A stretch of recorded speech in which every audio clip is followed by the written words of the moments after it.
Okay. Can you hear? Yes. Okay.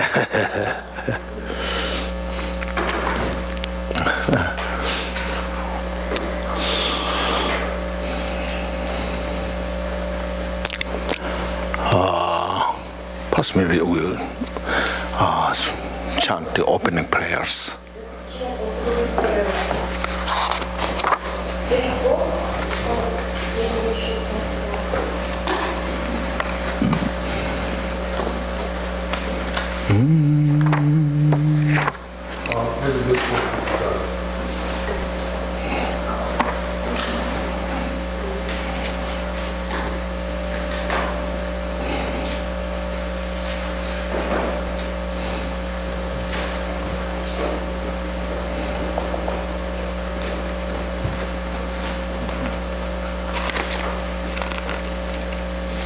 Okay.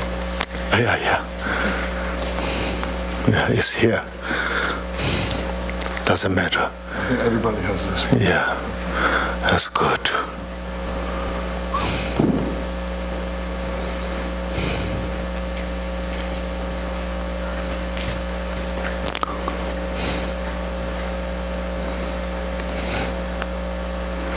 Okay, you lead.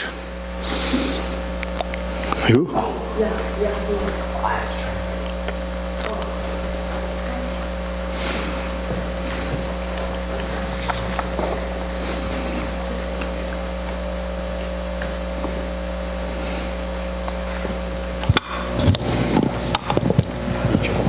All Mother sentient beings, especially those enemies who hate me, obstructors who harm me, and those who create obstacle on my path to liberations and omniscience.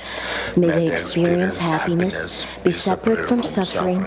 Swiftly I will establish them in the state of unsurpassed, perfect, complete, and precious Buddhahood. All Mother sentient beings, especially those enemies who hate me, obstructors who harm me, and those who create obstacles on my path to liberations and omniscience. May they experience happiness, be separate from suffering, and swiftly will I establish them in the state of unsurpassed, perfect, complete, and precious Buddhahood. All Mother sentient beings, especially those enemies who hate me, obstructors who harm me, and those who create obstacle on my path to liberation and omniscience. May they experience happiness, be separate from suffering, and swiftly I will establish them in the state of unsurpassed, perfect, complete, and precious Buddhahood. Action bodhicitta. Yes, please continue. Next page. Thus, until I achieve enlightenment, I perform virtuous deed with body, speech, and mind. Until death, I perform virtuous deeds with body, speech, and mind. From now until this time tomorrow, I perform virtuous deed with body, speech, and mind. We take refuge in the kind root lamas and lineage lamas. We take refuge in the deities of the mandalas of the Eden. We take refuge in all the exalted Buddhas. We take refuge in the perfect Dharma. We take refuge in the excellent orders of the Sanghas. We take refuge in all the noble Dakas, Dakinis, the Dharma guardians, possessors of the eyes of wisdom. We take refuge in the kind root Lama and the lineage Lamas. We take refuge in the deities of the mandalas of the Yidam. We take refuge in all the exalted Buddhas. We take refuge in the perfect Dharma. We take refuge in the excellent order of the Sanghas. We take refuge in all the noble Dakas, Dakinis, Dharma guardians, possessors of the eyes of the wisdom. We take refuge in the kind root Lamas and lineage Lamas. We take refuge in the deities of the mandalas of the Yidam. We take refuge in all the exalted Buddhas. We take refuge in the perfect Dharma. We take refuge in the excellent orders of the Sangha. We take refuge in all the noble Dakas, Dakinis, the Dharma guardians, possessors of the eyes of wisdom. Page 7. Until I attain the heart of enlightenment, I take refuge in all the Buddhas. I take refuge in the Dharma and likewise the assemblies of the Bodhisattvas. As the previous Buddhas embraced the enlightenment mind and progressed on to the Bodhisattva's path, I too, for the benefit of all sentient beings, give birth to bodhicitta and apply myself to accomplish the stages of the path. Until I attain the heart of enlightenment, I take refuge in all the Buddhas. I take refuge in the Dharma and likewise in the assemblies of the Bodhisattvas. As the previous Buddhas embraced the enlightenment mind and progressed on to the Bodhisattva's path, I too, for the benefit of all sentient beings, give birth to bodhicitta and apply myself to accomplish the stages of the path. Until I attain the heart of enlightenment, I take refuge in all the Buddhas. I take refuge in the Dharmas and likewise in the assembly of the Bodhisattvas. As the previous Buddhas embraced the enlightenment mind and progressed on to the Bodhisattva's path, I too, for the benefit of all sentient beings, give birth to bodhicitta and apply myself to accomplish the stages of the path. Poor immeasurable.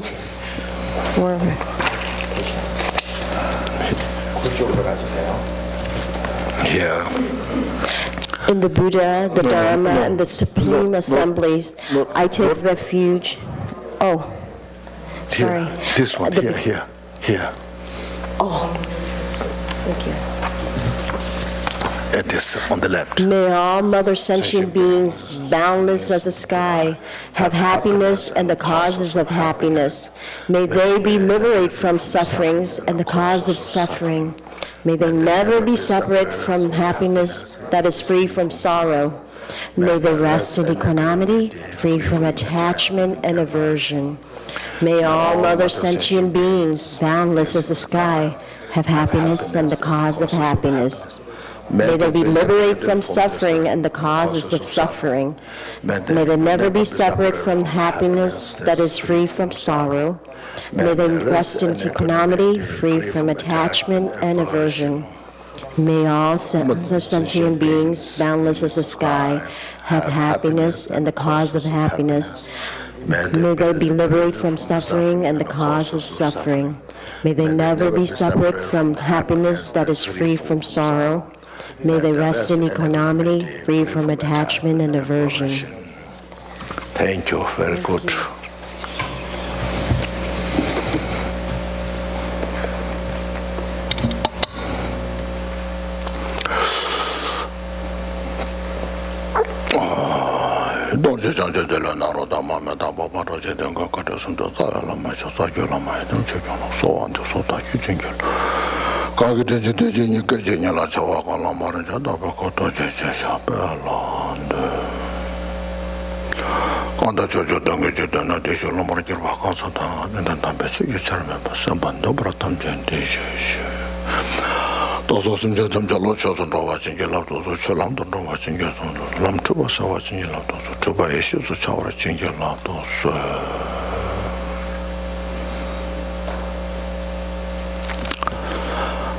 Good morning, everybody.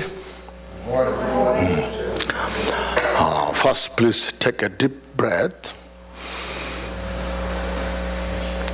and exhale. Once more, please inhale fully. Exhale. And once more, inhale fully. And exhale. So now please make our mind as spacious as the space, free from all the boundary. And the mind is the core important in our life, whether it makes the samsara or nirvana is the mind. So here in the Buddha's teachings gives us all the opportunity to reflect our mind. All the Dharma study practice that you have been doing and that you will be doing in the future is all nothing but related to the mind. No. And every individual have one mind. But within that mind, we cannot say one or two. Because it manifests many ways, but come to the one nature. That one is non-duality, So look at this. And the mind is a very complex subject, very profound, very vast. So all this, if you have heard of such 6 realms of the samsara, different stages, the confusions, different stages of sufferings, is also connected to the mind. That mind is connected to that confusion based on ignorance. That very nature of that confusion itself is nothing but empty. When you realize that nature, that itself is wisdom. No? So we should see that. That's our core that we need to study, practice the Dharma teachings. So today we, according to our program, what I saw in our flyer, said Diamond Rosary. So Diamond Rosary this is the book, has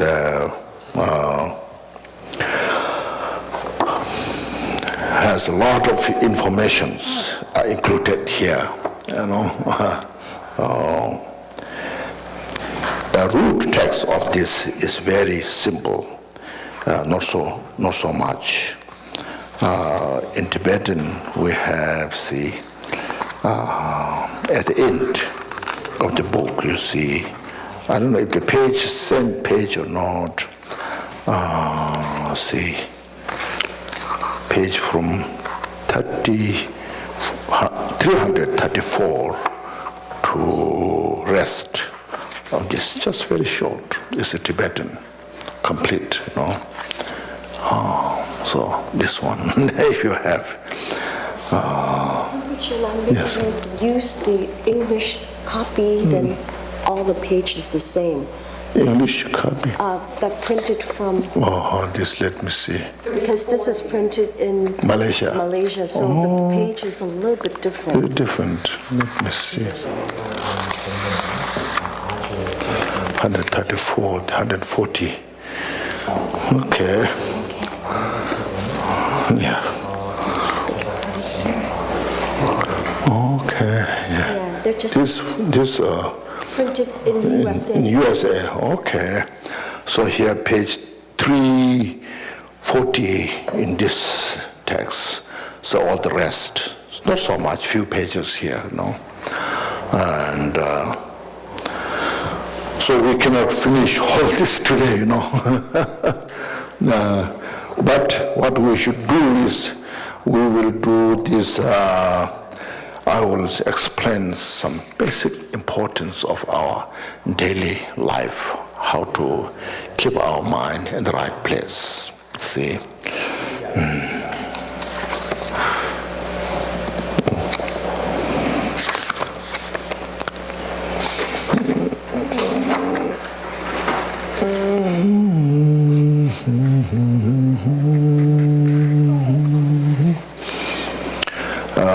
In this book, see page 36, if you have, and just we said the opening prayer, So all Mother Sentient beings, boundless the sky, especially those enemies who hate me, obstructors who harm me, and those who create obstacles towards my liberation and all-knowingness.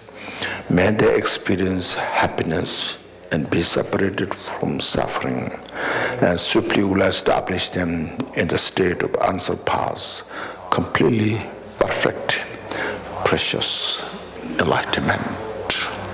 So I will say a few words about these practices. We say this, this very important practice, especially it's called mind training, if you have heard of. There's special mind, it's like 7-point mind training. And then there are 8 verses of the mind training by different great masters. And so in this says here, I made this short commentary on this, and there can have a lot of commentaries on this.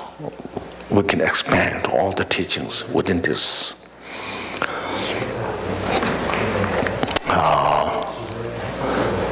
Right at the beginning, when you said this prayer, at the morning when you wake up, see, then your all mind tune into the right direction, positive, which means a cause for peace and happiness. As you know, all different religions that we believe, we follow to have some peace, happiness, and also to free from suffering. That's our basic nature, what we believe, follow the Dharma religions. Here now in the Buddha's teaching as well, it teaches us how to do things, especially how to relate to our mind. So if I read this and speak about, and in between, if you have any questions, please ask, or comments if you have, say. So it is very important to put this prayer of altruistic motivation right at the beginning of our practice, because it provides focus for our Dharma study and practice. So sometimes with the wrong motivation, we follow the path, we practice the Dharma. So it's very important to have the right motivation. So enlightened masters of the past condense the vast and profound meaning of the sutras and tantras into a simple form that we can easily memorize. As you see, there are so many books are written. Like Buddha talked, so much teachings, there are hundreds of volumes. And also later, great masters, they wrote many books, hundreds and hundreds of volumes there. So we have no time to read all of them. And of course, practice is difficult. So there is some great masters who knows the people, our limited mind, time, gave us such a precious opportunity, writing those profound teachings, such a simple, and then so that we can memorize them, and then repeat the meaning in our daily life. As we chant this prayer, it is crucial to pay attention, contemplate its meaning. See, so a very important thing is that when we chant, just meditate on the meaning, what it is said. Not just like a prayer. Something may come from outside. Rather, we contemplate within in the mind what it said and exercise our mind. Its meaning, bring that meaning into our heart and put it into practice. See? Now this, from all the way, as yesterday I was explaining, I was visiting many Dharma centers in the United States. And I've been explaining this because we have different audience. But basically I was focusing on this. I feel it really touches our heart. The limitation, what we have. The opportunity, what we have. So to improve, to progress these teachings into the path, practice step by step. By specifically focusing on the enemies and obstructors who give us a hard time, we can directly sever our hatred and resentment, saying, may they experience happiness and be separated from suffering. It's a genuine Dharma practice that brings peace into the mind. See, this prayer is very direct and powerful way to cut through our shortcoming. It gives us the strength to persevere in our practice and not give in to obstacles, a genuine way to turn the mind. That's the Dharma practice. See? As later will happen, will come. So it is easy to feel kindness, compassion to our family, friends, and those who support us and our work. This is because of our attachment based on self-cherishing. We believe they are the source of our happiness and joy, and don't realize that sometimes they are actually the source of our confusion and suffering.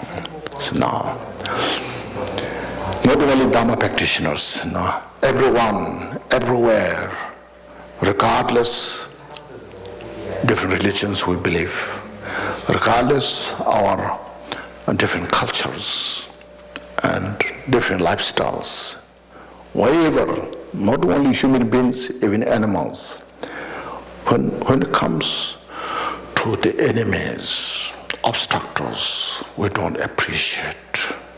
We try to get rid of them, stay away them. No. And we feel very natural, our friends, family, relatives who support us, and we are very close with them. No. When somebody shows little distance from us, we have immediately this reaction. Ourselves become distant from them. No, because it doesn't provide us our attachment that what we have. Doesn't provide the things that what we need, we don't get from that. See, now here we transcend that.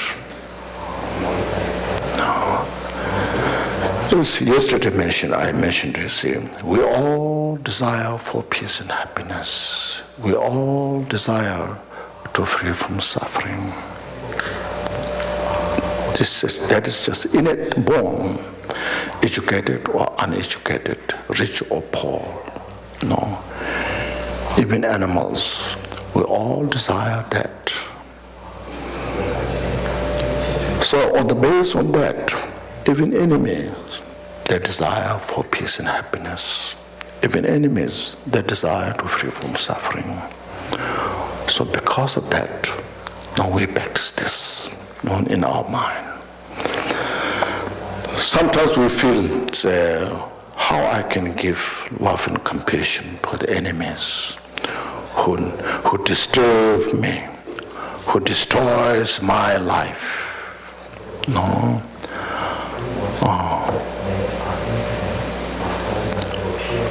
So we feel like we're just, I have to throw in front of them. No, let them then destroy my life.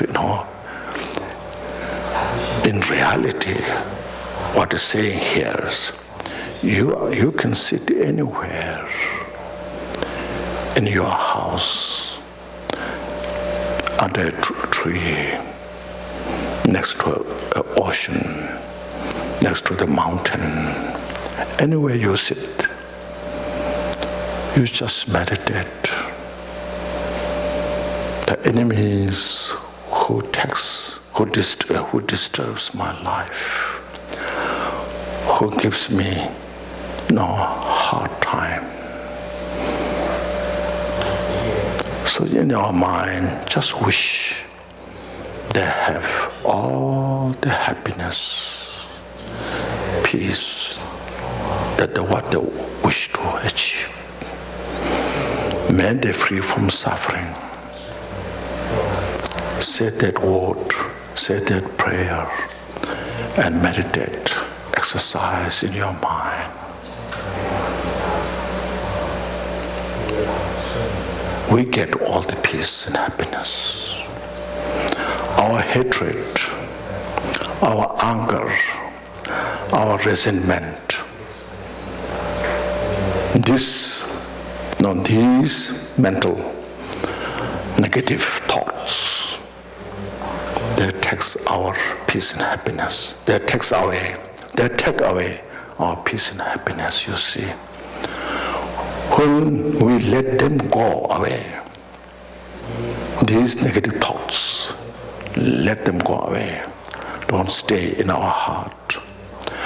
And just contemplate on love and compassion. Then there's a peace, a total peace, happiness, without going to any other places. No, we visit holy places expecting get something, blessings from these holy places. But if we have the mind of the resentment, anger, and some hatred, there's no real happiness. See, so it makes holy in our own heart. See, we may have some hatred, resentment, but if we practice this way, that what we have can purify. Step by step, making emphasis, making effort on this.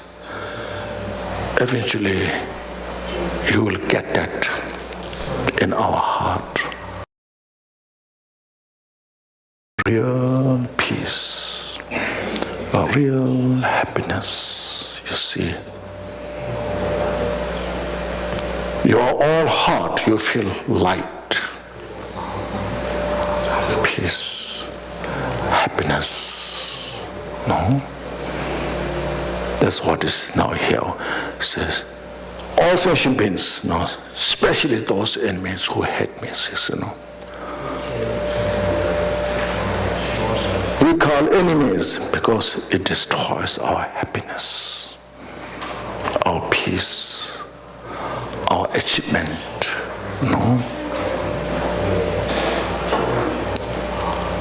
But the anger, the hatred, the resentment that we have in our mind, that is the real enemy. Because you see, the outer enemy, the people who are called, he or she is my enemy, they are my enemy. They are very transitory. They can be changed. Our friends becomes enemy. No. Sometimes even our family becomes enemy. No. Enemy can become our friend. But the negative thoughts, that what we have in our heart, the anger, hatred, will never become our friend. No. There's no any technology to get rid of these enemies, In the modern, the high technologies, they will not give us a real technique how to get rid of our anger and hatred. The only the Dharma practice. No? So the Dharma practice, when we know how to do this, then we meditate on this.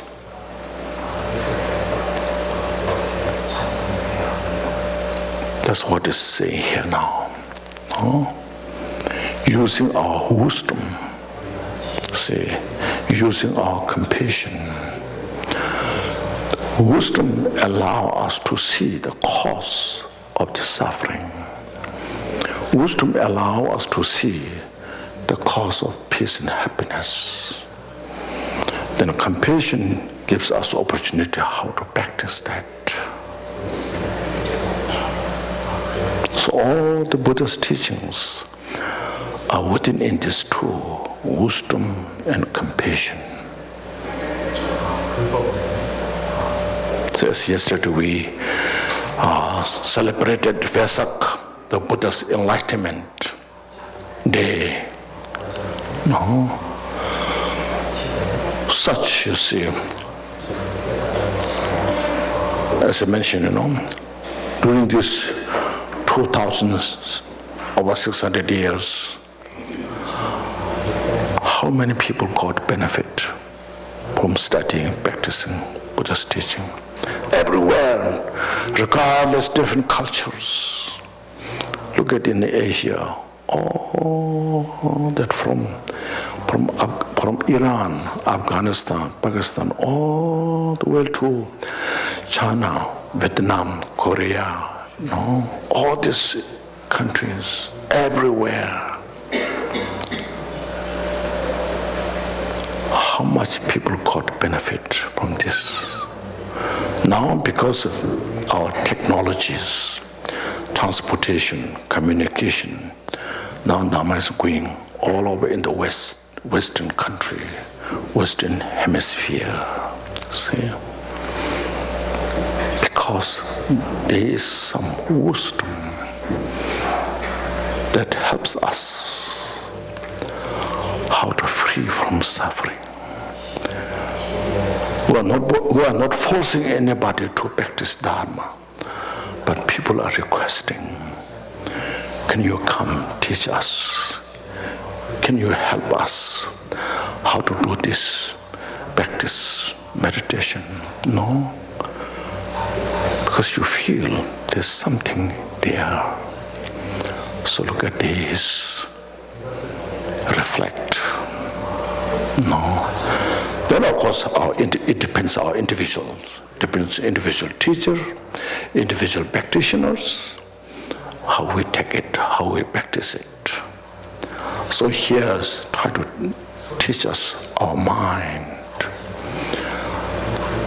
So the mind is, as mentioned, such a sophisticated, complex subject that can be only comprehended by these great technique, profound, vast meaning of the Dharma.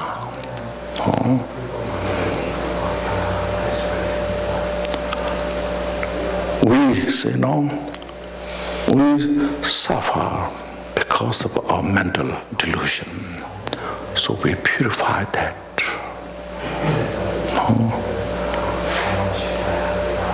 It cannot give us information from machine, technologies, or by powerful medicines, But Dharma practice is the best medicine. So meditate on this. When there's anger, when there's resentment, look at our heart. No, I'm suffering because of you. So, no, I have this lot of suffering. You gave me this. That person can be conditioned to rise the anger and hatred. But we are the primary responsible.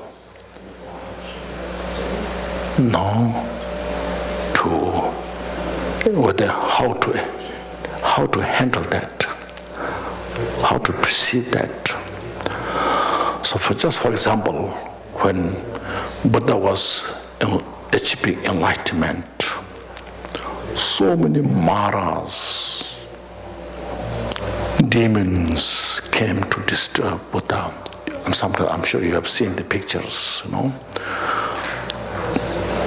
Hundreds of thousands of demons holding different weapons, throwing on Buddha. So Buddha's response was nothing but loving kindness, total compassion.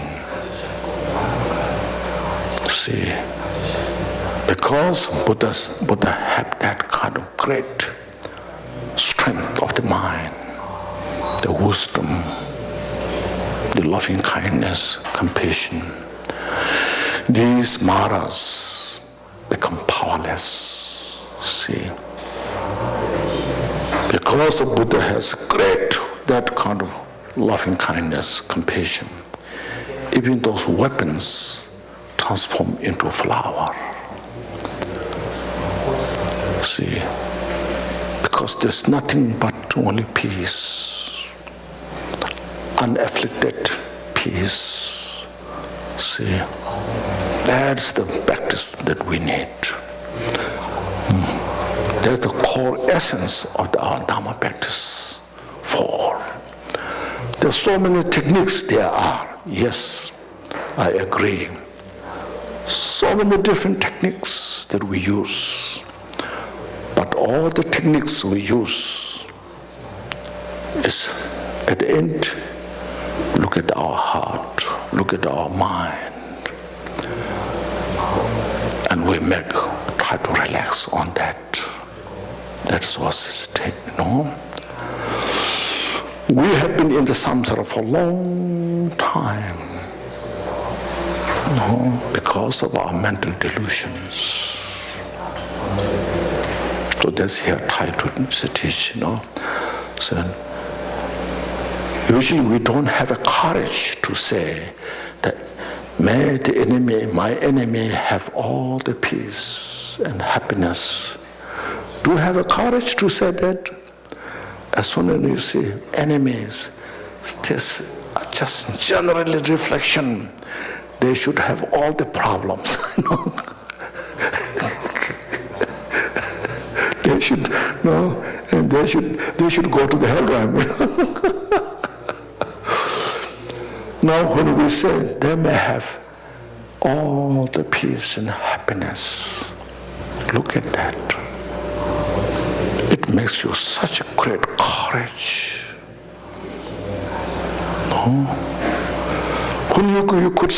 When we could say this, then look at their mind. It's just our heart beating slow down. It brings our heart, it's such a peace. So that's what a great medicine that is. So look at these practices, meditate on. Sometimes it's called patience, perseverance. There's so many names, whatever you call. So our meditation, we need this. Train the mind in this way. Do you feel lighter? No? Just total peace is there in our heart. So that's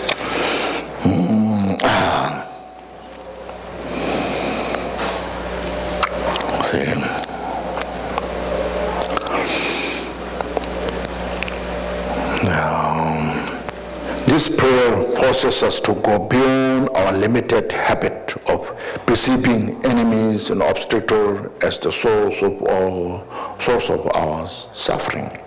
We usually view them with bitterness without realizing how much they too desire happiness and free from suffering. This is also very good to see this, which we call the enemies, obstructors, that bitterness feeling that what we have. They also want peace and happiness. They also want to free from suffering, like myself. So if you have that feeling, see, you really feel then, peace. So what's the difference? A real compassion can rise.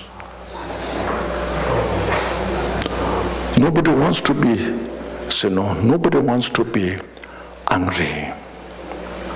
Nobody wants to be, get suffering. But because of our mental delusion, like myself and others, we all are limited. Now here we are who believe got opportunity to study, practice the Buddha's teaching. We have more responsibility than who don't have. So I have the more responsibility. I should practice more than they should do, because I have the opportunity.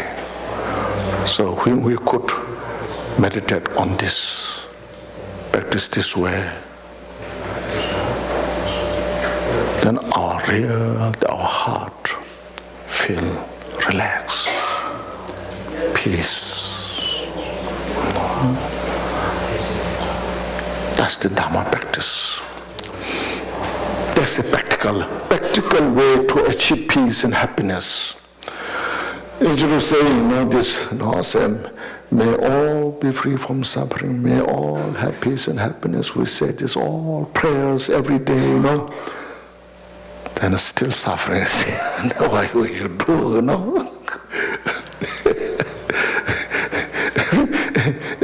Everybody is still, they're lacking their peace and happiness. So, including myself. And I have suffering. May my suffering go away. May I have peace and happiness. Say this all prayers, and then it doesn't happen. And then you are wondering, this prayer is not working.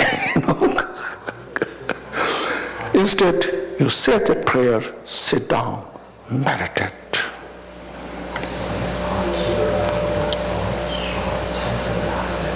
This is, for example, we want to cook a delicious meal, and not just say prayers.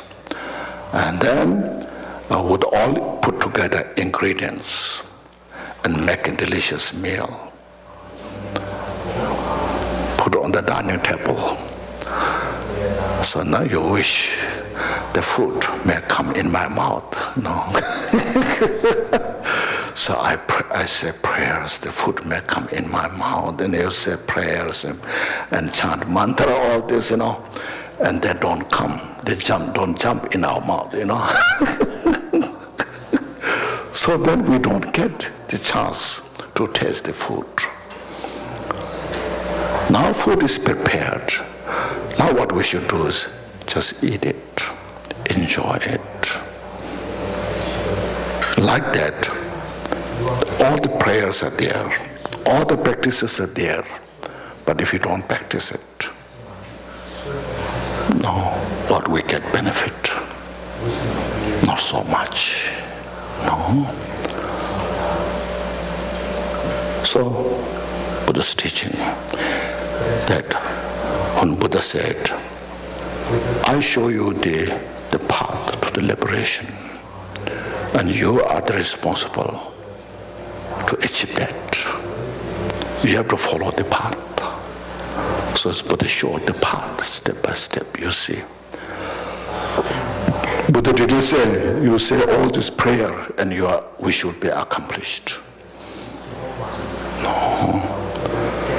To accomplish our wishes, that what we have to follow the path. You will find, you see, like bodhicitta has immense benefit, immeasurable benefit. Means if we practice, we get all those benefits. That's in the text that I saw. That also made my mind really, that's what it is. A little bit changed my mind,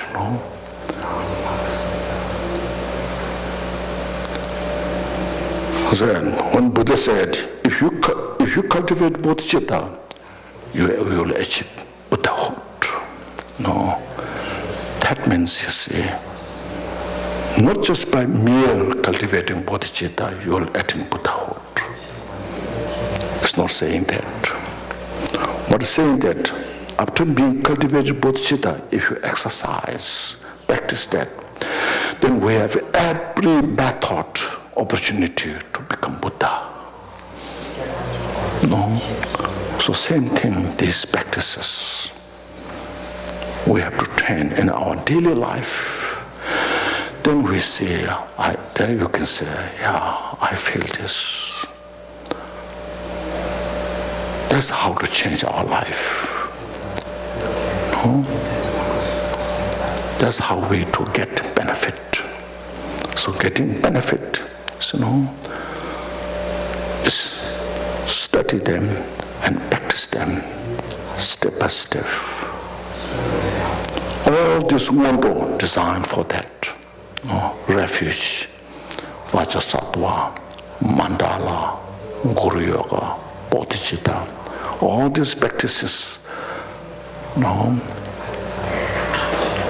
So, you see, the study and the practice, they're two,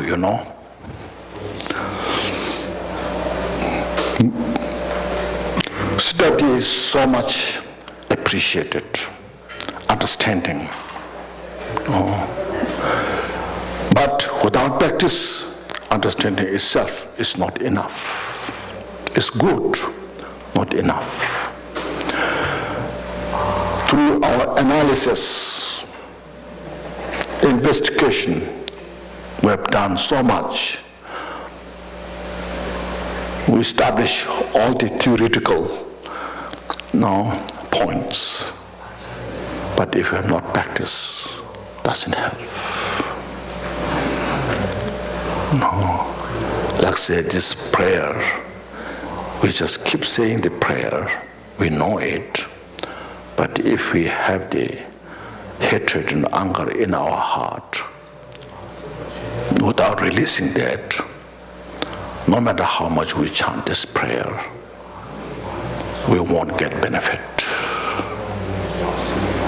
To get benefit is, while we're chanting this prayer, focus on the meaning, reflect on the meaning, and then those individuals if we have anybody who irritates you, may that person, including that, everyone have peace and happiness. If we have that courage, then there's a genuine peace. That's the Buddha's teaching, And as mentioned, in this 21st century, we need this practice so much. So these methods that Buddha taught, even though they are taught 2,600 years ago, but the way practice is so relevant, so precious. We need this more than ever before. In this busy life, hectic life, we're so stressed. A lot of people are depressed, many places. So we need this message, wisdom, the method.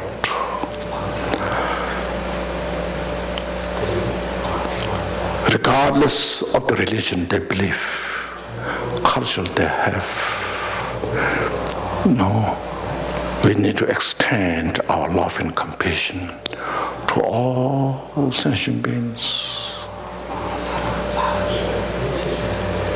And then we really get the benefit.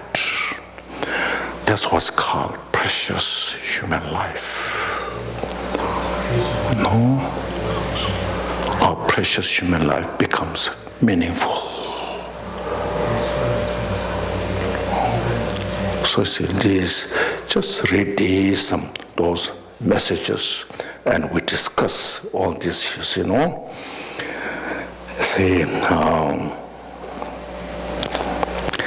it helps us to build courage, strength of mind, and bodhicitta based empirically on wisdom and compassion. These are the empirical method. We can say a scientific way. The modern science encourages us to do things practically, the practical way approach. So this is how Buddha taught how to practice in a practical way. We are training ourselves to break through boundaries such as friend, enemy, self, and others. We're not saying, he is not saying there are no such called friend and enemies or self and others. Those notions are there, labels are there, but our mental fixation, the grasping, so that has to be purified. Purify these boundaries, demarcations that we have created. As I want, the I is here, as I want peace and happiness, they all want peace and happiness. So we share the same message. As I want to free from suffering, they all want to free from suffering. Then we become all in the same boat.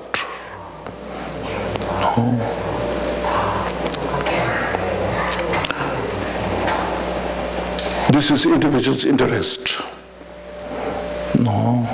So we ourselves, we need the peace. This is how to approach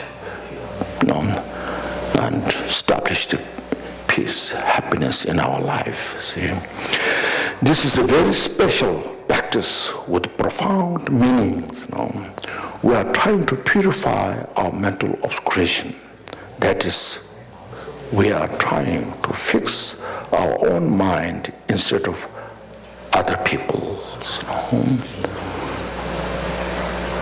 Sometimes we have tendency, instead of changing my mind, we try to change others' mind. You have to do this, you have to do this, you have to do that. And I'm not doing that. That is our weakness of the practice. No. First, I establish myself, meditate. No. To do this also is helpful to reflect on the impermanence. Everything is impermanent, that which is composite, composed based on causes and condition, transitory nature. It's not a Buddhist belief, but it's reality of all phenomena. No. Because of being impermanent, today's best friend tomorrow can be an enemy. Today's enemy can become a tomorrow good friend. Changing. As well, also in our mind, the anger, attachment, these mental delusions, they're also impermanent. I'm not angry all the time. My anger pops up occasionally when it depends on the causes and condition. My attachment just comes up when there's causes and condition. So that shows we can change. Then look at things, see, which makes more peace and happiness, which are the causes and condition brings the suffering. Use our empirical wisdom. No. So on the basis of that, your own conviction, yes, that makes reality nature. Now today I purify my mind. So purify the mind is such a precious, in the world they never think about that. Purify the mind. Develop your mental wisdom, compassion. There's very little emphasis on that. There's so much technique to do things, how to do business, how to do all this politics. Look at all the modern technologies. There's the internet, smartphone, all this, look at this. There's so much technique there.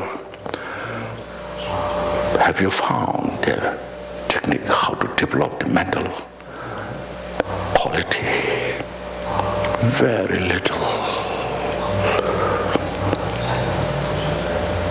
No. That's Buddha's message. We need to do more this. We should have that, we should make that awareness in the world. How to develop the mental qualities, wisdom, compassion, the policy of the interdependence.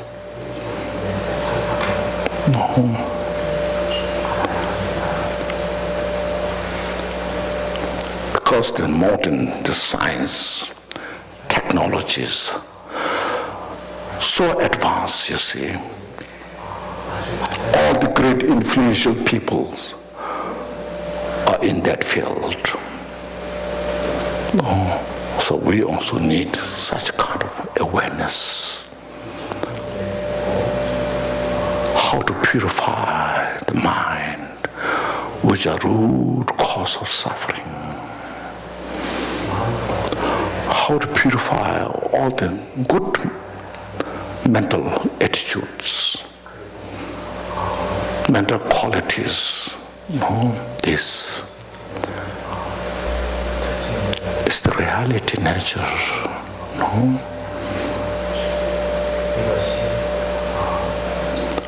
So all this in the world is a reflection of our mental see, habit. All this world that we have is a reflection of our karma, a reflection of the mind, like the moon's reflection in the lake.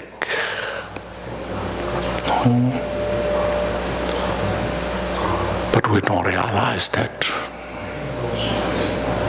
We're so fixated, the outside, everything's there.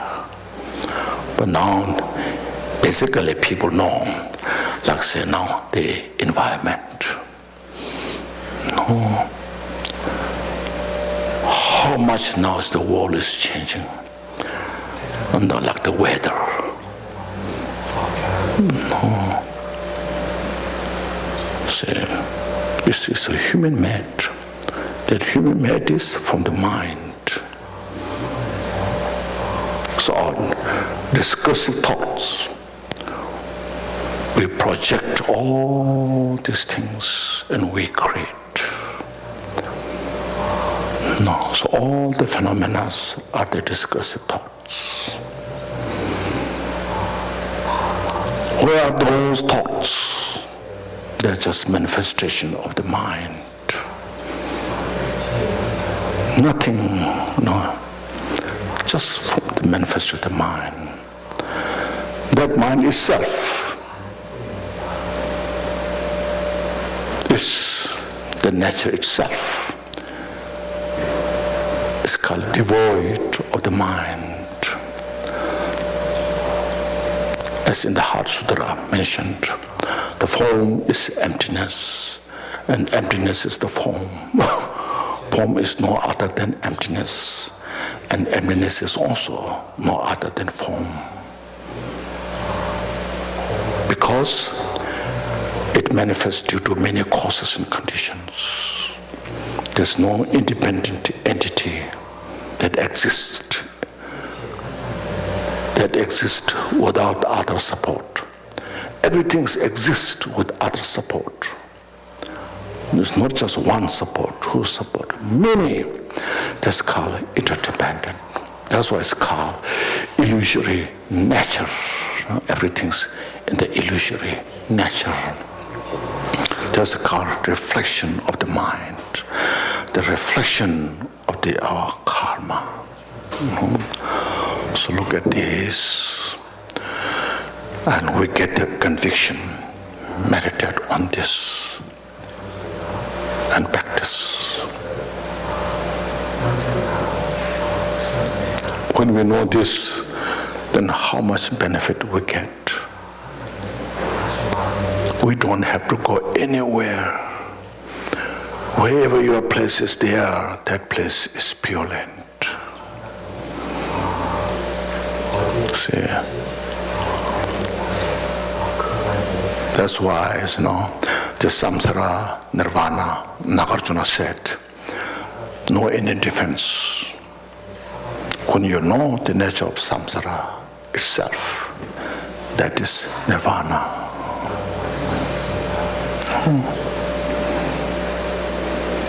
So these practices, they are so precious,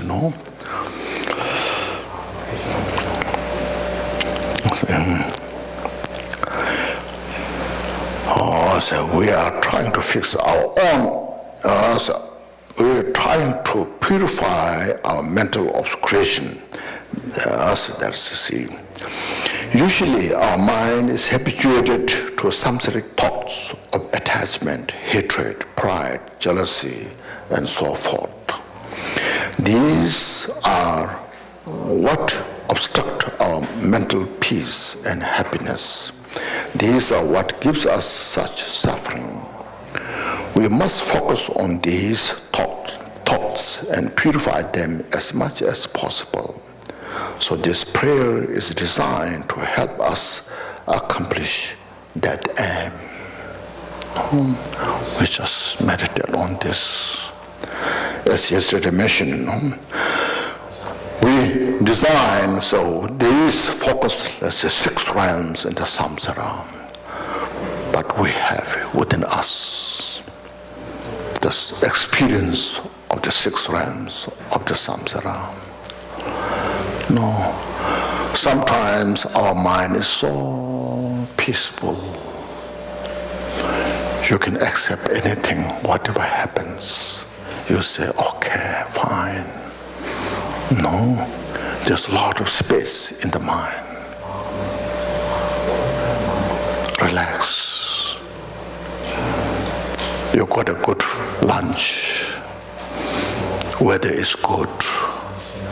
You feel heavenly. The garden. Oh, life is beautiful. No. Say, I like the samsara.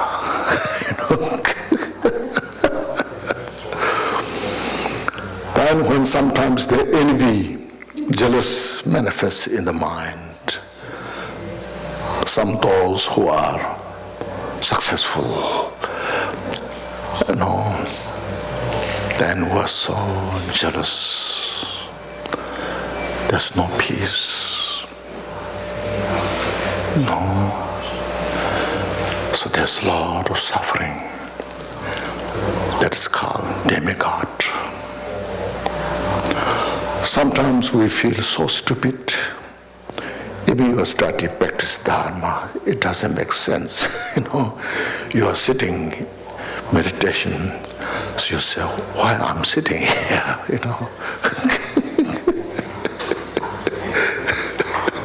I'm just wasting my time here. I better get up and do something, go out. Maybe, shopping in places. See, you feel so stupid, If you study Dharma, you feel that experience. It's like animal, And sometimes you feel so stingy, hungry, So you feel so hungry. You say, today I eat this, what happens tomorrow? So yes, it's like the hungry spirit.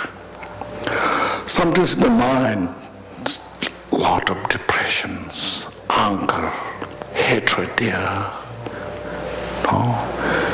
Just want to suicide. What to do? Life has no meaning, Why I'm here? You ask those like the hell realm. So in our life that have this, you see. So look at those experiences in our life.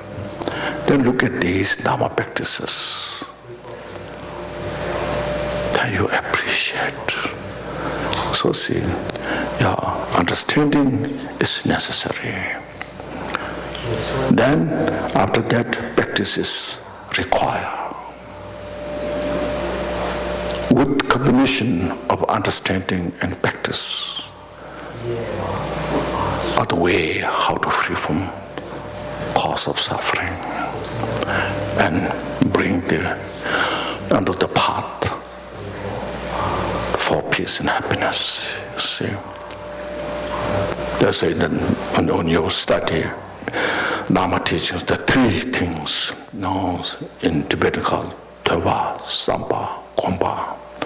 Teva means you study, you read, understand, make sense. Samba means contemplate.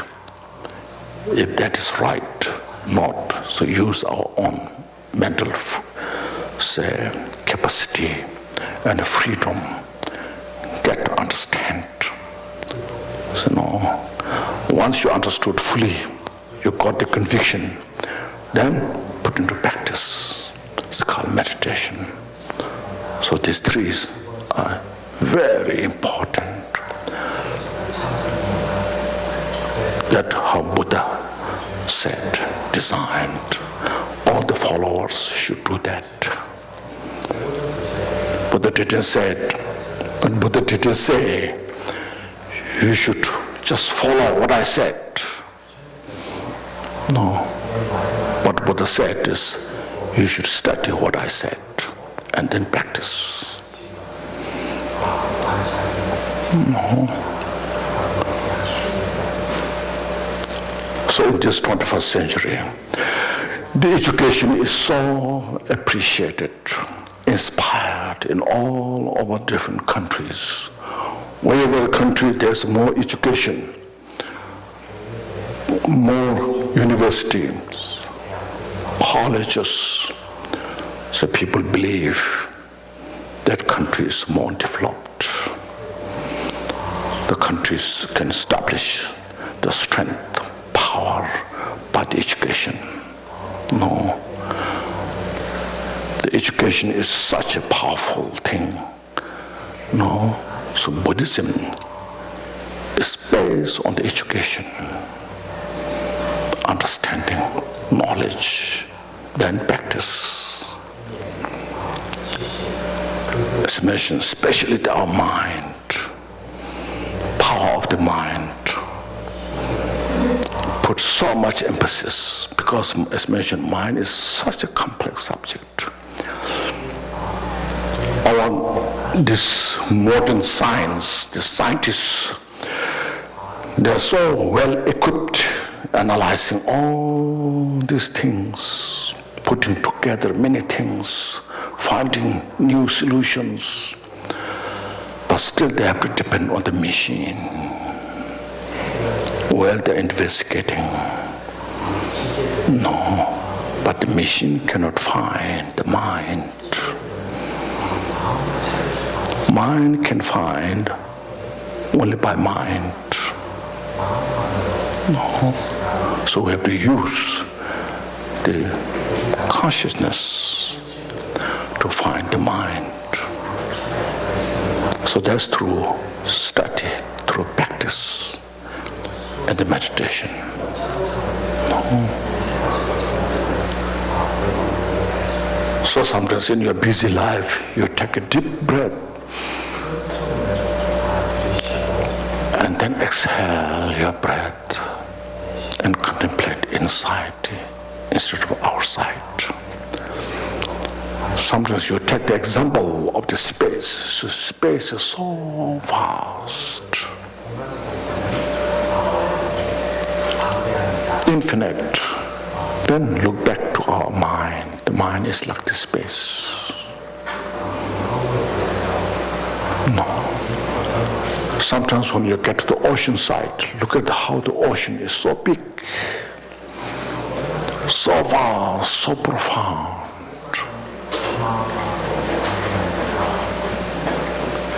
Then look back to our mind. The mind is like the ocean, so vast, so profound.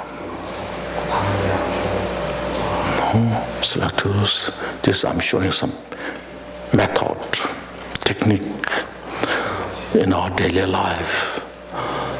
No, be mindful and then go step by step. It takes time. No.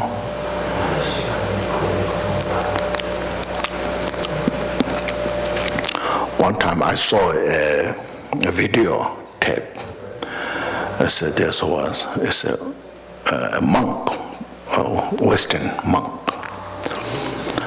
So they were having a good big meeting about the Dharma study, practice, you know. The monk, they were saying now, he's saying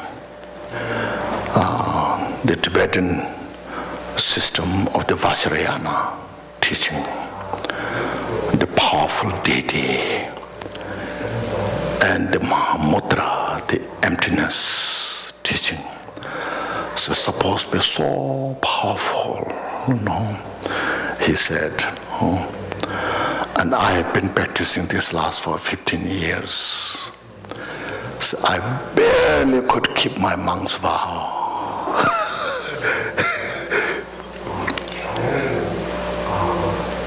That they are not doing so much, you know. So he said that. So when he said that, I contemplated. Now, what's the solution? I thought he's right. You know, when you receive such a powerful deity's empowerment, has this power, this ability, this. You feel this will take care of all my problems, And then when you hear the Ma'adi, Mahamudra, Madhyamika emptiness, these teachings are so powerful. The mental afflictions is just nothing in essence, That's right, But when the mental affliction manifests, they're so powerful. They're more powerful than the powerful deity. They're more powerful than emptiness, So then you say, what went wrong? I think this very seriously we have to investigate, think about that. So now in the Buddhist you see, Buddha said there's no creator. It's only you.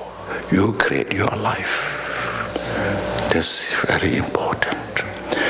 These powerful deities, these powerful teachings, they are the method that we have to use. See, we don't expect they will do something for us. Instead, we have to use them in the right direction or with the right motivation. Makes sense? I think this is very important. Now I know many people, they're first interested, first few years, and they give up because they're frustrated. Now I have been practicing, meditating for quite a few years, and they don't help me, say, why I'm doing this practice, So we have to have such kind of that understanding. I am the responsible. There are the method, those teachings, that I have to utilize them in a better way, with a pure motivation.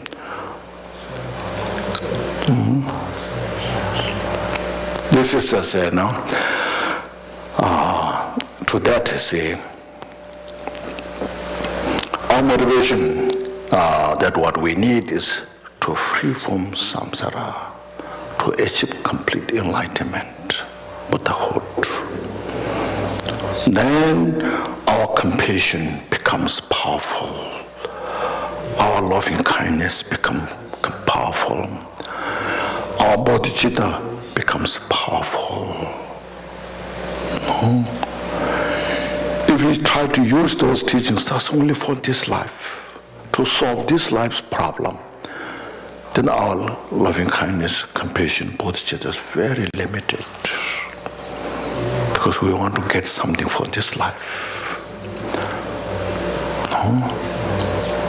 So we need to practice that Dharma teachings to free from entire samsara. Not just only for oneself, but for all other sentient beings.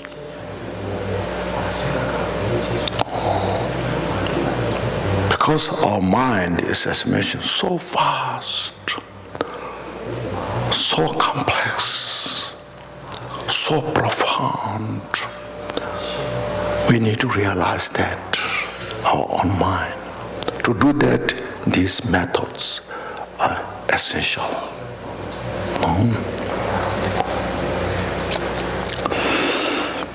Now if I read further, reciting this prayer and reflecting on its meaning first thing in the morning suffuses our mind with loving kindness, compassion, and bodhicitta. When the mind starts out occupied with such thoughts, altruistic thoughts, the whole day can then be filled with them. See, when you wake up from sleep in the morning, your mind is neutral. Now, in that neutral state of the mind, say this prayer. Let occupy your mind this altruistic thought of loving kindness, compassion, bodhicitta. Then remind, it's much easier to practice. practice and get used to it much better, more easily.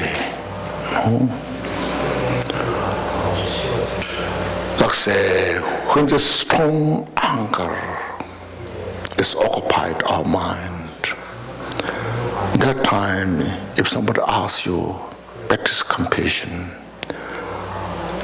will say back, what do you mean? Why I should practice compassion to this individual? No. He or she destroy all my things, my life. So because there's no space, that negative thought becomes so powerful. And the remedies that we have become so weak. So this practice is these negative thoughts we have to minimize, make less strength, less strength. Look at the predicament of the all samsara. Everyone in the world is suffering. So you just practice that in the mind. May everyone free from this suffering. So it's just our mind totally impact on this path, follow. And this is how to kind of follow our life. This is nothing a spiritual thing. This is something requirement. This is not just a religion. This is the way, practical way, how to bring peace and happiness. Anybody can do it, religious or non-religious. No, but we need courage. So,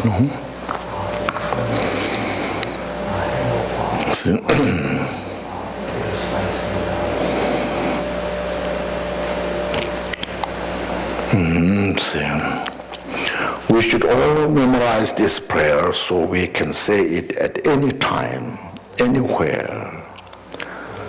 So anytime, anywhere, like say when you're working in your office, you can chant this prayer. No. Maybe not at loud, just quietly, just say yourself the prayers. And when you are outside walking, you say this prayer.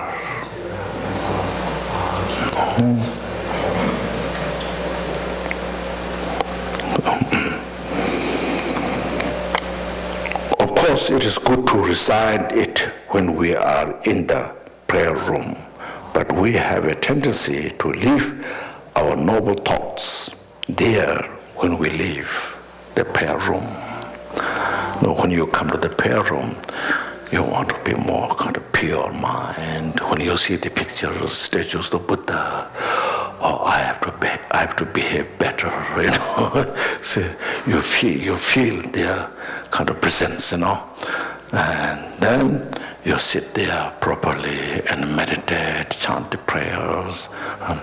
As soon as you leave the room outside, you all leave behind in the shrine room, and then so outside it's like nothing,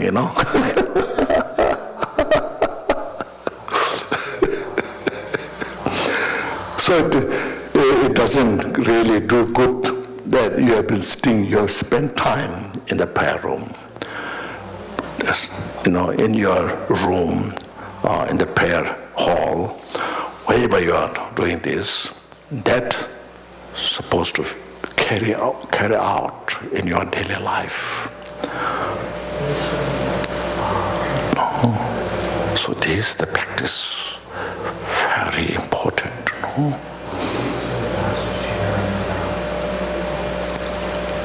give us real kind of, make a life more meaningful.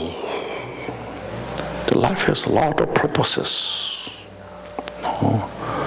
The purpose is to bring more peace and happiness, to free from suffering. And this is what gives us. Because the mind, as mentioned, repeatedly I mentioned, the mind is such a powerful, the center of our life.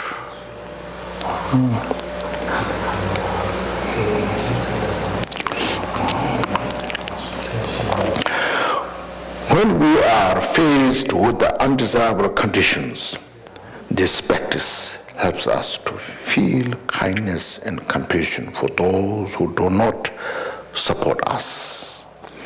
The problem is actually within our own mind, but that's very difficult to recognize. So this prayer helps bring the problem to the surface. Otherwise, negativity can stay in hiding where we remain unaware of it. So when we pray this way, we are to look at our mind and transform our own negative thoughts rather than focusing on the other persons with anger and hatred. We can thus transcend and uproot our negative feeling by praying for others' enemy to achieve complete enlightenment. So how beautiful this is, you see.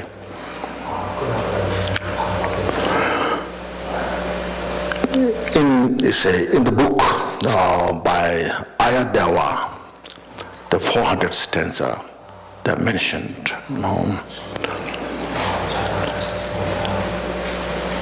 suppose some individual who has mental neurosis problem. So when that individual is possessed by spirits, entities, and become upset, angry, and the doctor, the physician who knows that person well,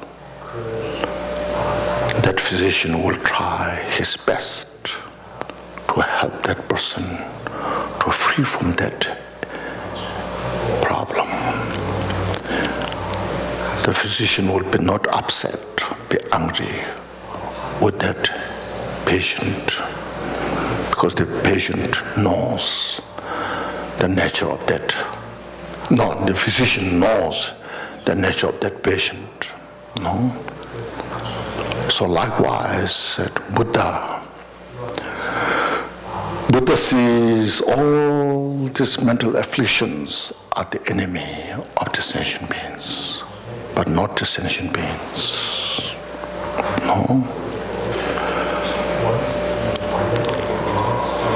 In the samsara, the sentient beings who are occupied by these mental afflictions, mental defilements, they are the real enemy, not the sentient beings.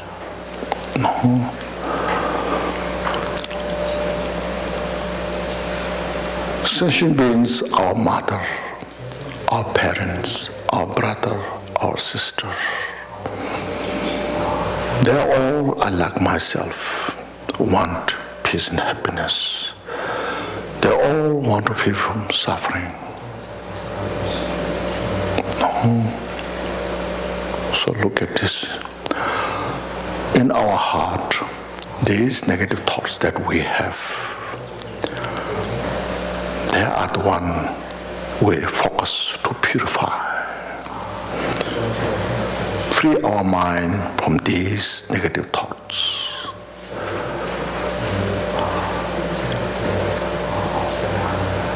See, without the Dharma, without these precious teachings, we have no others, any method to to get rid of them.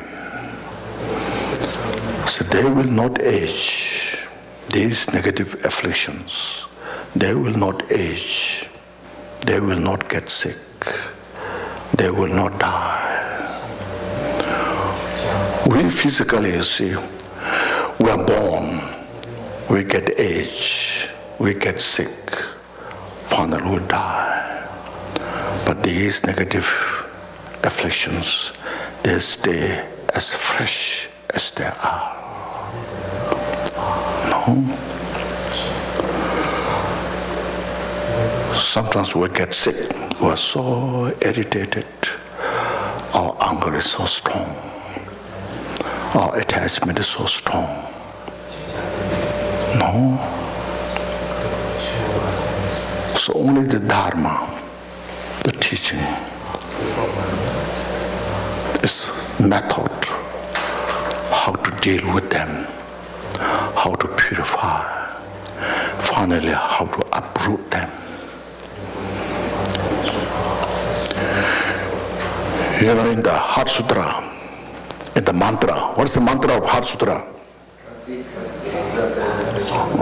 Kate kate parakate parasampate bojaso. What that mean?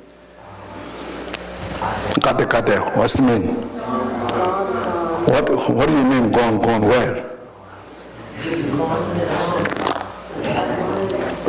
Gone somewhere else?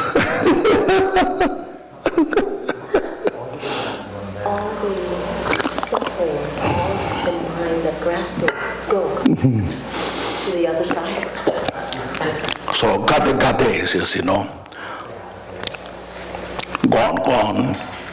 Or, in other words, realize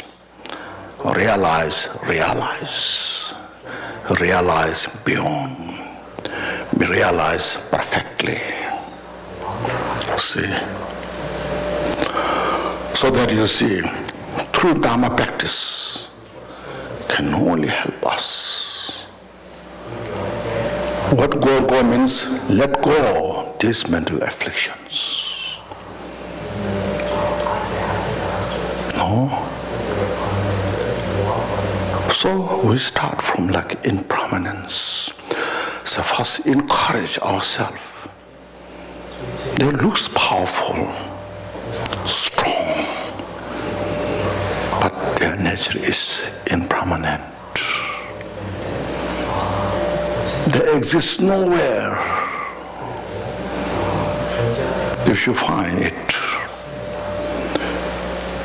what we need that wisdom of the transcendent wisdom, the perfection of the wisdom we need.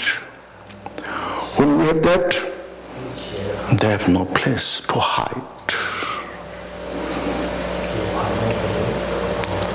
So we start this way, no? They are impermanent. They have no essence. They disappear nowhere, but they disappeared. This way is called gone, or go beyond. Bodhi, gone perfectly. Barakate, parasamgate. No, go beyond perfectly and fully enlightened. So through these kind of practices, first we minimize them, reduce them. See, when Buddha taught, right at the beginning, Buddha taught the Four Noble Truths, you see. Buddha didn't teach starting with everything's emptiness, you know. Because you see, when our anger, attachment is so strong, if you reflect emptiness, they are so strong. No? Our practice of emptiness is very shallow, and they are so concrete because we are not habituated. We are habituated in these negative thoughts so powerfully, And our practice of the emptiness is so shallow. That's where first Buddha talked. Understand the suffering. And then look at the cause of the suffering and avoid them. No. Now, suffering is, if I reflect, I'm sure you know, many of you know about the suffering. Do you know about the suffering?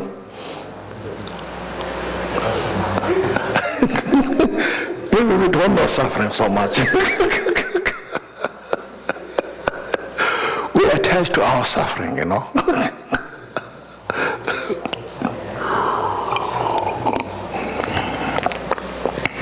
We are so much attached to our suffering.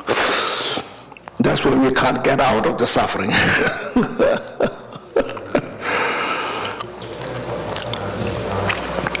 It's very, what's called,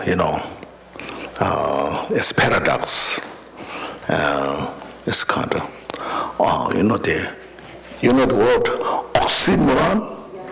Yeah, we're in the state of the oxymoron, you know.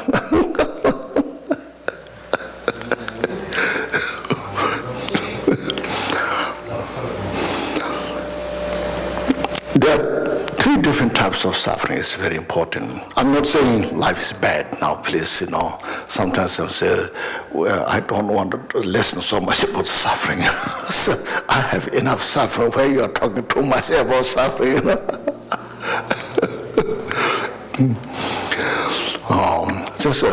First, the suffering is called suffering of pain, of physical and mental. Obvious suffering that we all are working hard. No? Not only human beings, but also even animals. When they are hungry, they're looking for something to eat. When they're thirsty, they're looking for to drink. When they're cold, look at them, birds, they migrate to different places. No, they also know how to free from this suffering of physical and mental pain according to their ability. Next, it's called suffering of change. All our temporary pleasure, peace, happiness we have, because they're temporary, they change. They never stay. No, it's called suffering of change. No, like say, for example,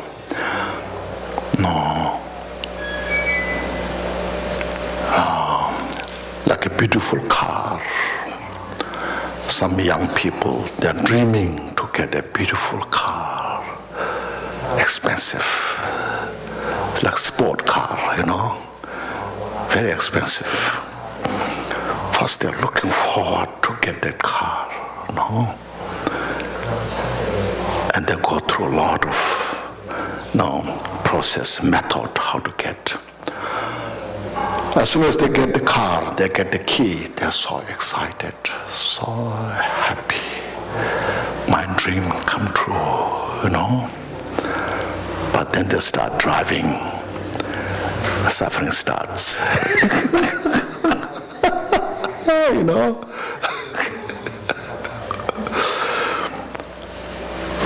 Now how to keep up, how to protect my car, They pay the insurance and the gas. And if the car is a scratch, outside, little bit scratch, it's worse than scratch your skin, It's more painful scratch your car than your skin, Because it's very expensive, So that's called suffering of change. I'm not saying it's bad, you see. This is reality, nature. We have to focus, we have to look at this. It's perspective. No, just Buddha is introducing that what it is. Still, we can deal with that. Like say people, for the health reason, the jog, that do a lot of exercise. Why? To free from suffering of change. See, the sacrifice, if I have better health, then I will have less suffering. So try to free from the suffering of change, to keep the momentum of the temporary peace and happiness. Like a diet, there's some delicious food. You don't want to eat too much, you see. On the table, such a delicious meal there, prepared there. So it's all, exciting. But I have to behave, not eat too much. So we also try like that to free from suffering of change. Now by doing all this, now still are we free from suffering?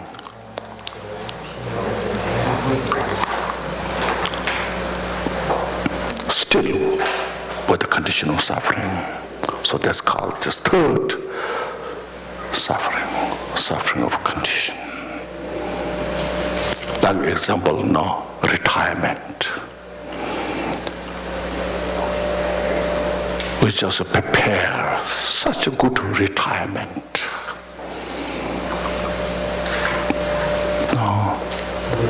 Now am I free from suffering? Ask those questions. So Buddha said, as long as we have the mental delusion and the karma, we are the condition of suffering. Now to free from that, what we should do now? There's no medicine.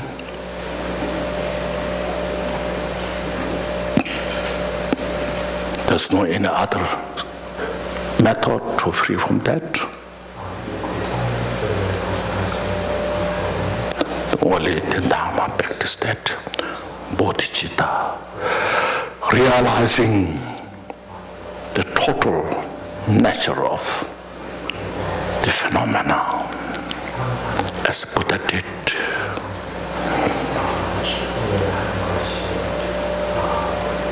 To that, prayer is not enough. Chanting mantra is not enough. It's important to have the support, but only, realizing your mind as it is. See, that requires, the equipoise state of the mind, totally equipoise the mind. Then kindle the incisive wisdom, awareness. Synchronizing by these two methods, one get the total opportunity how to free from the suffering of condition.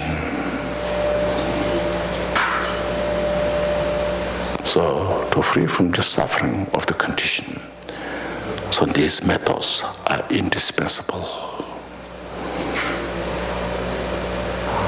So that's why Buddha's teaching is such a precious, how to free from total from the condition of suffering. So look at this, the great wisdom is there, and the method is there. So Buddha had that kind of great wisdom, and out of great compassion taught these teachings without reservation, talked fully to the followers, those who are interested. Look get this, no? Right from the beginning, all through to Buddhahood, nothing but peace. How to achieve peace, happiness in our life. The day when we start, when we know how to practice, we start with the peace and happiness. That's why, as yesterday I mentioned, the practice of teaching is all about how to bring peace and happiness. So we practice joyfully, feeling of fortunate, with confidence, without fear.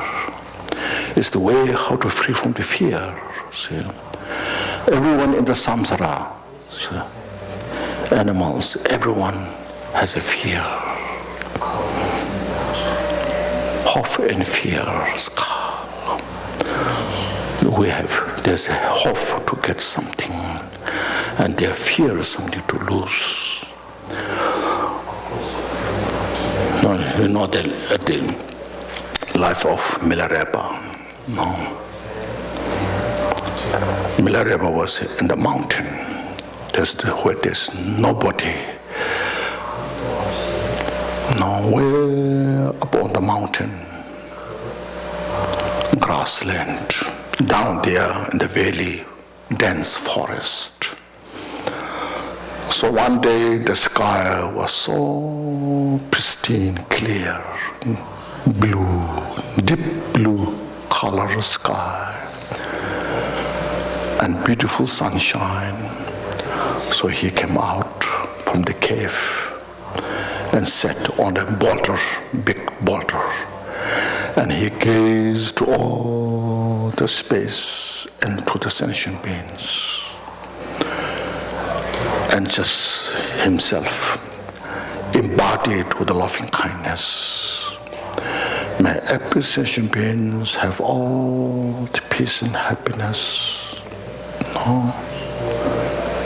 He just sat in that nature. Soon after, a dog was barking from the jungle. So he thought, who could be that? In this place, there's nothing, nobody. Soon after that, a deer was running towards Milarepa. From each hair pours the water dropping, running as fast as possible. As soon as the deer saw Milarepa, because of Milarepa's great loving kindness, the deer got attention to Milarepa and runs towards Milarepa and took refuge there. And Milarepa saw the nature of the deer and said, "You dear body, the thorny head, you have such a fear, the dog may catch you any time, and you have such a hope to free from this dog. With fear and hope, you wander into samsara." So today I teach you here how to meditate to free from this hope and fear. So soon after that, a dog was just running with a long tongue and came forward direct to Milarepa's attention. And the Milarepa said same thing.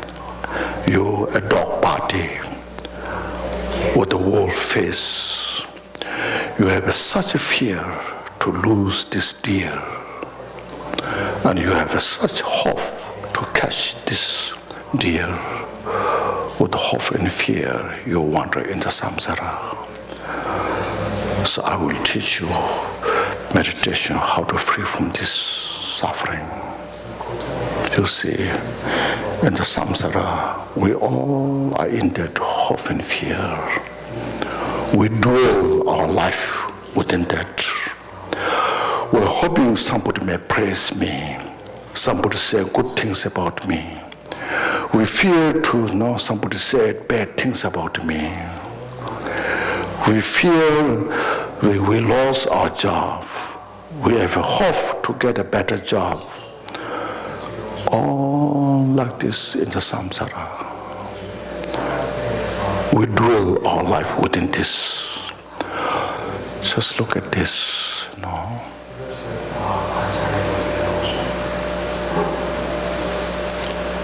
Just meditate on this. Because of we all rely on our peace and happiness, our success from outside. Because of that, without realizing how much great potential we have, without realizing Buddha nature that we have. And the Bible also says, you see, the kingdom of the God is within you. So, total qualities of the Buddha is within us, but we're lost contact with that.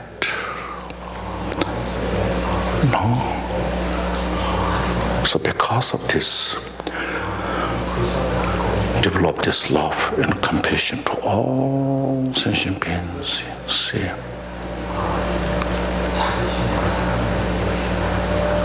Milarepa was practicing that, you see. He was not going around here everywhere and throwing himself. But when there comes occasion, opportunity, he helps, he supports that way.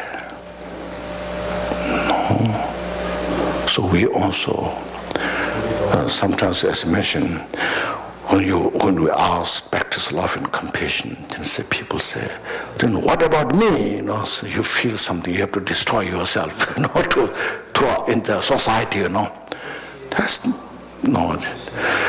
We got wrong message about this practice.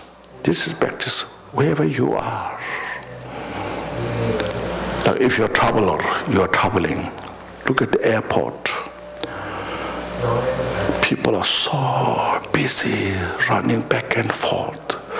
Look at the line in the security section. So they go through like hours, all we are in the same boat to have some success, peace and happiness, and to do something good so that we are free from suffering. Look at this. There you can practice love and compassion. Look at the supermarket. Look at the meeting hall. Everyone desire for peace and happiness. There you just sit, meditate. All sentient beings, including the enemies who hate me, who irritates me, may they be happy. May they free from suffering.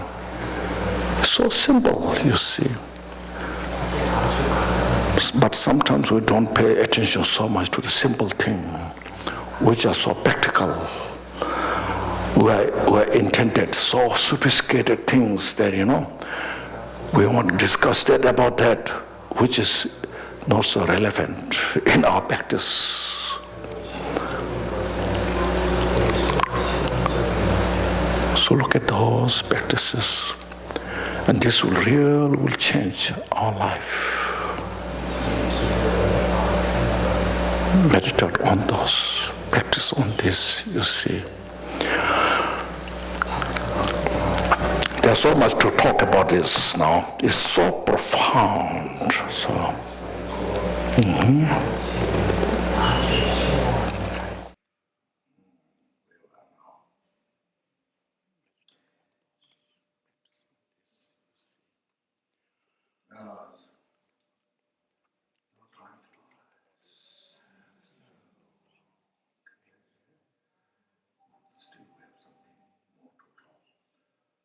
Do you have any questions here?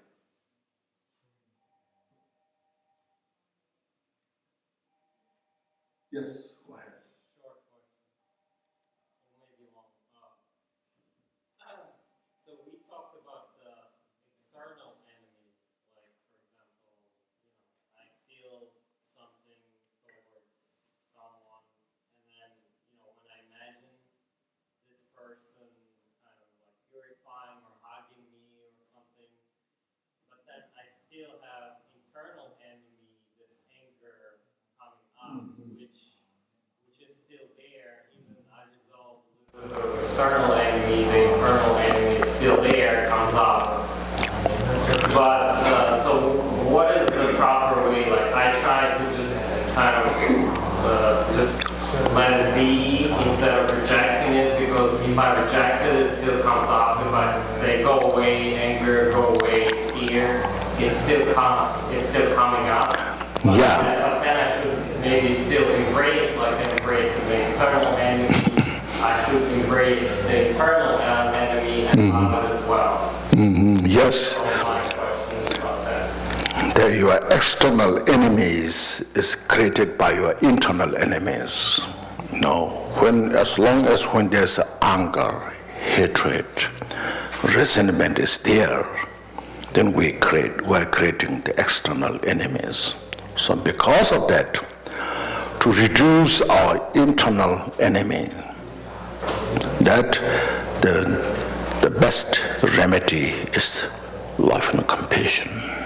See, so when we have anger and hatred, so forth, so when the internal enemies is there, that can only be replaced by love and compassion.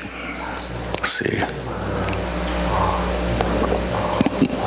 Then step by step, if you are more familiarized, like say emptiness. So they are nothing but their nature is empty. Or not making empty them, but their nature is empty. See?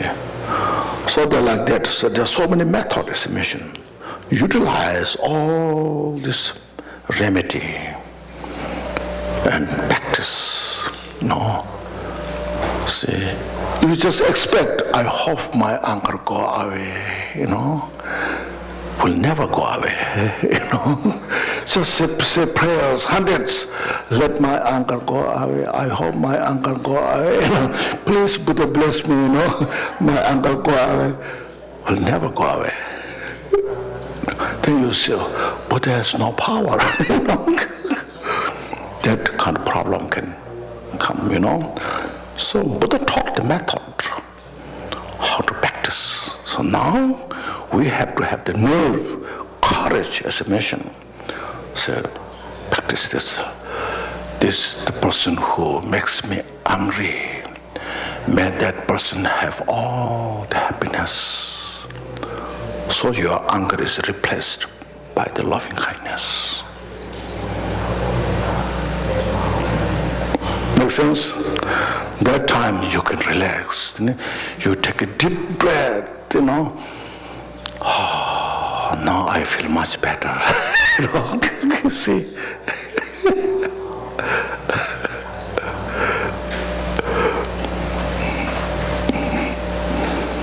Yes. I have a question that's a follow-up on what you just said, but I have and that's if we wish happiness for others, how do we define that happiness? This person's happiness. To yourself?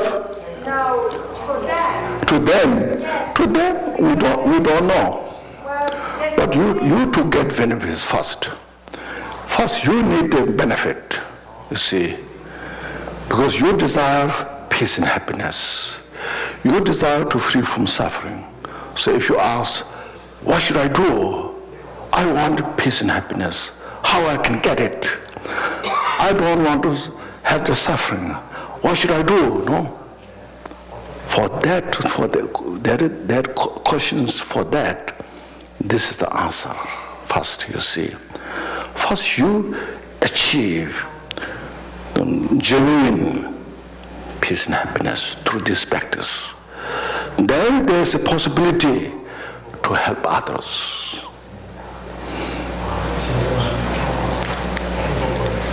Buddha practiced all this, and Buddha attained Buddhahood, you see.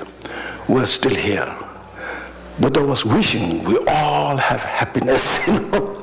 Buddha was wishing we all free from suffering, but we are still here, you know. So then Buddha taught the message, how to do this, see.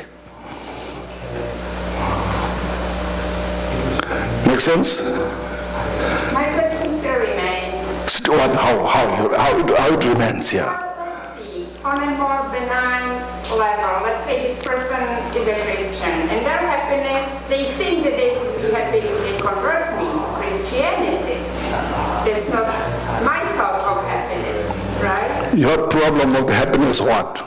So, if I wish them happiness, is it happiness according to them that actually affects others? No, first you see, most important is, you practice the method, create the cause. Don't expect the result. See, when you plant a seed, for example, plant a seed on the ground, like say a corn, plant the seed of the corn on the ground. You don't expect the corn will grow that moment, but you have to plant as such with all those conditions, you see. Then let the corn grow step by step.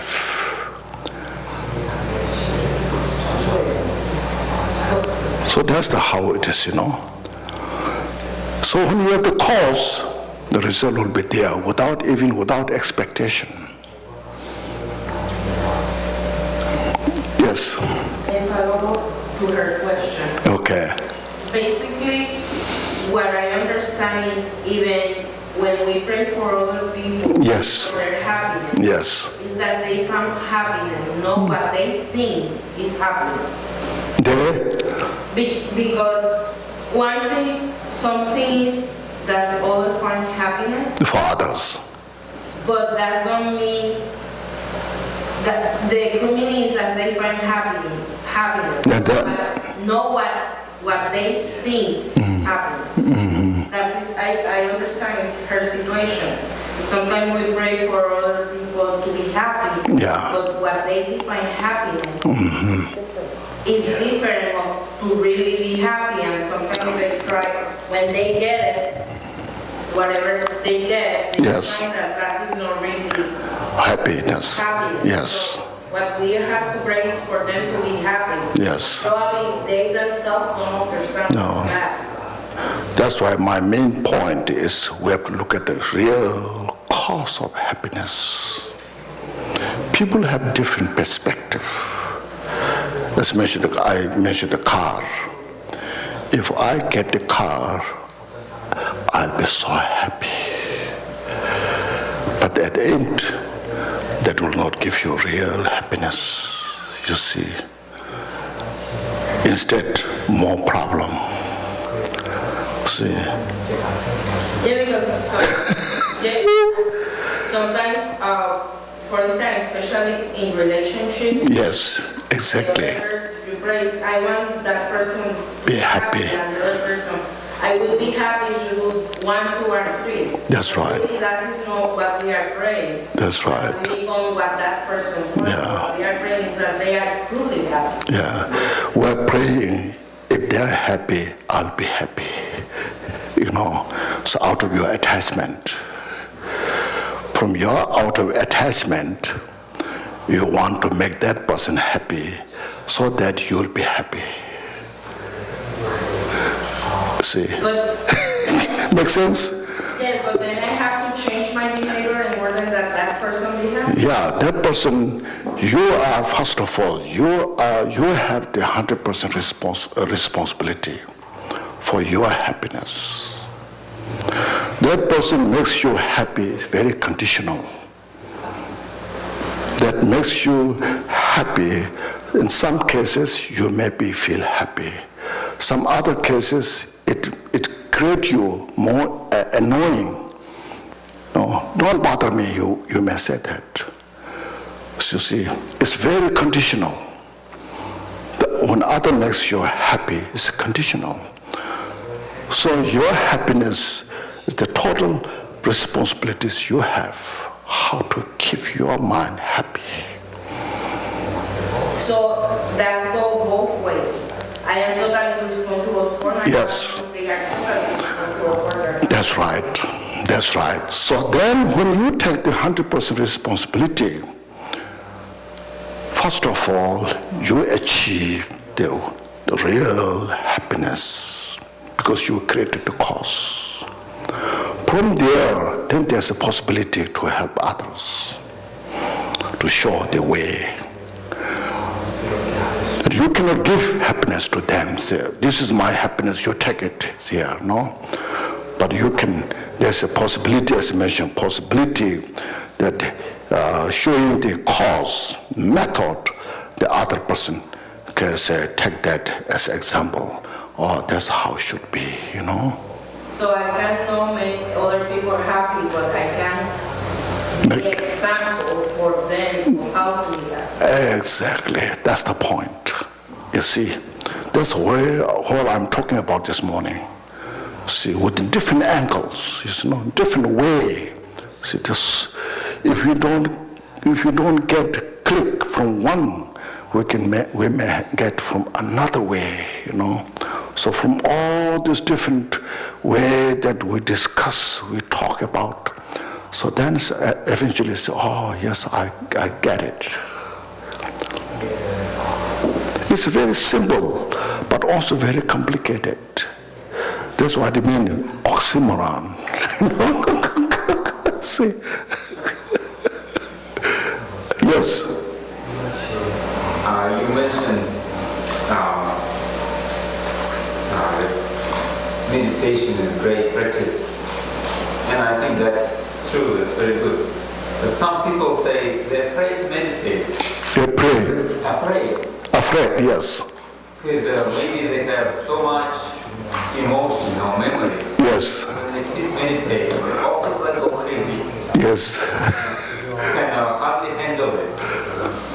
So maybe any kind of suggestion, like how can we guide this? This I mentioned quite a few times. Sometimes we're afraid to practice love and compassion, saying, may all sentient beings, including my enemies, have peace and happiness, you know. We're afraid, see. So we need a courage, see, strength, see, go forward, because we are so self-centered.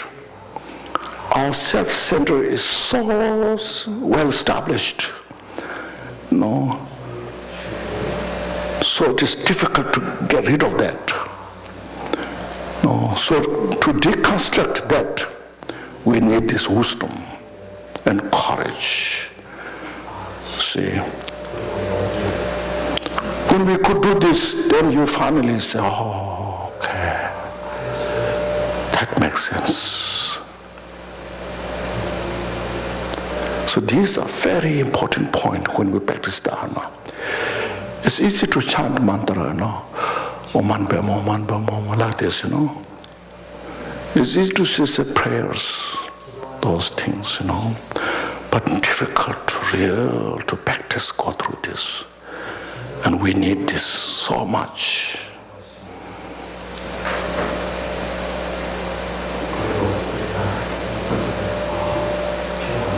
Make sense?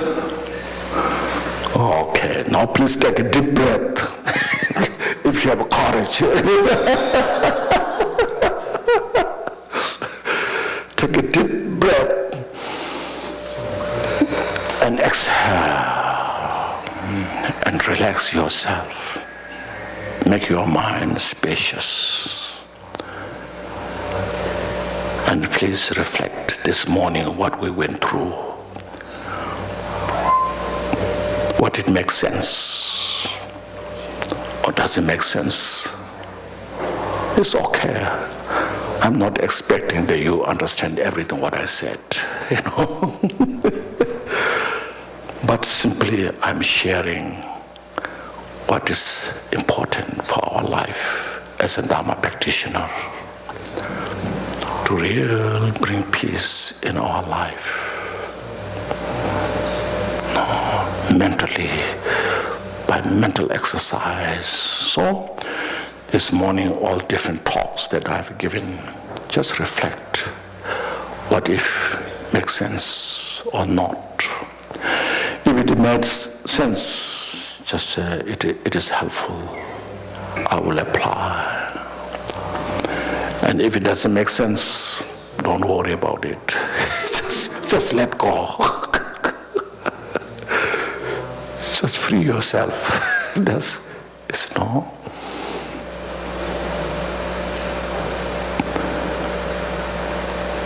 And how we should feel we're so fortunate having this precious human life and meeting the Buddha's teaching, the wisdom, compassion. Because our mind, the nature of the mind is wisdom and compassion. Because of that, everyone has love and compassion, even that may be limited, but still everyone has. Everyone has some intelligence. Even the stupid still has some sense of awareness. That's because of the Buddha nature. We have that. No, just reflect on this. Then we'll say some dedication prayers. Please open this. Yeah, page 7, if you have this book. Page 70.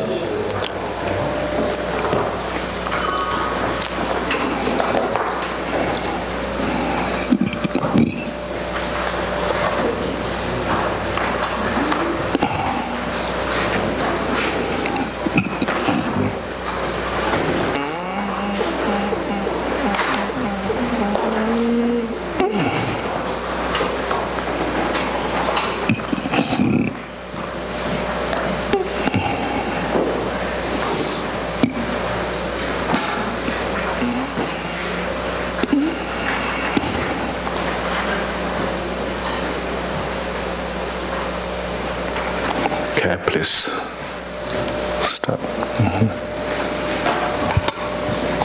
Page 70, dedication, composed by Lord Jiten Samgun. Glorious, holy, venerable, precious, kind root, lineage Lama, divine assemblies of Edams and the assemblies of Buddhas, Bodhisattvas, Veras, Varinis, Yoginis, Dakini dwelling in the 10 directions, please hear my prayers.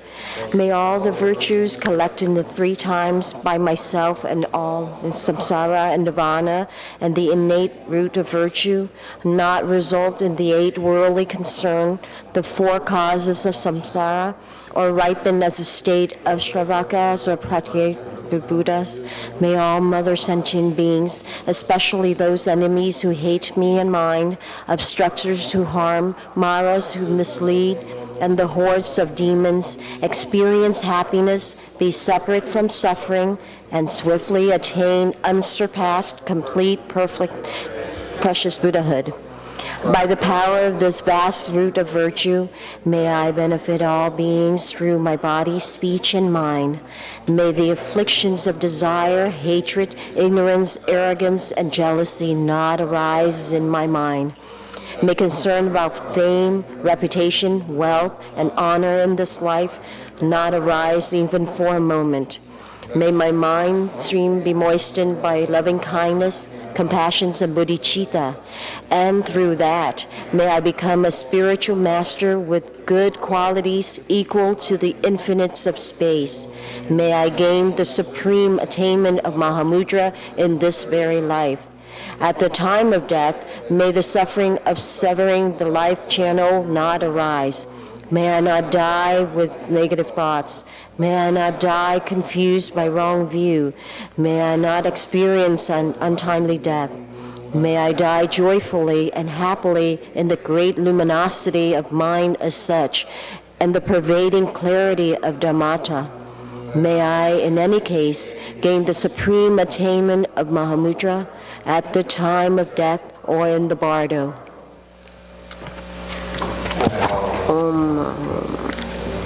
Thank you. Chuche Rinpoche.